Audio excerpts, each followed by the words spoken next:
नमस्कार राखी लाइफस्टाइल चैनले सकलके स्वागत। आज के अनेक दिन पर आमी चले एसेছি और एक नतून भिडियो निये। आज के देखतेई पाच्छेन थाला साजिয়েছি कि এটা বলুন তো ইলিশ মাছ।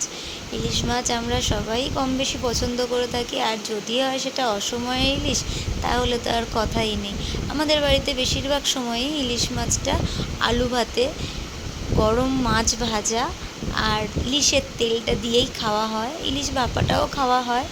আজকে সর্ষে ইলিশ করছি। দেখুন কড়াতে কিছুটা সর্ষের তেল দিয়েছি, কালো জিরে ফোড়ন দিলাম।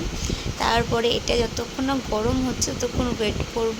তারপরে আমি না ওই পোস্ত, সর্ষে দু রকম, কাঁচা লঙ্কা এটা আমি মিক্সিতে পেস্ট করে নিয়েছিলাম, নিয়ে সেটা ছেঁকে নিয়েছি। নিয়ে সেই ভিডিওটা আর করা হয়নি, যদিও ওটা এই গরম তেলের মধ্যে দিয়ে দেবো। দিয়ে দিয়েছি। তারপরে মাছগুলো যে নুন হলুদ মাখিয়ে রেখেছিলাম সেগুলো দিয়ে দিলাম। কাঁচাই দিয়েছি, কাঁচা দিলেও ভালো লাগে, খারাপ লাগে না। ইলিশ মাছ নরম তো, না ভাজলেও হয়। তারপরে আমি 4 পিস মাছই আজকে রান্না করলাম, দেখিয়েছি 8 পিস মাছ। তো আরেক দিন রান্না করব, তার জন্য রেখে দিয়েছি। আর অসময়ে ইলিশ খেতে ভালোই লাগে।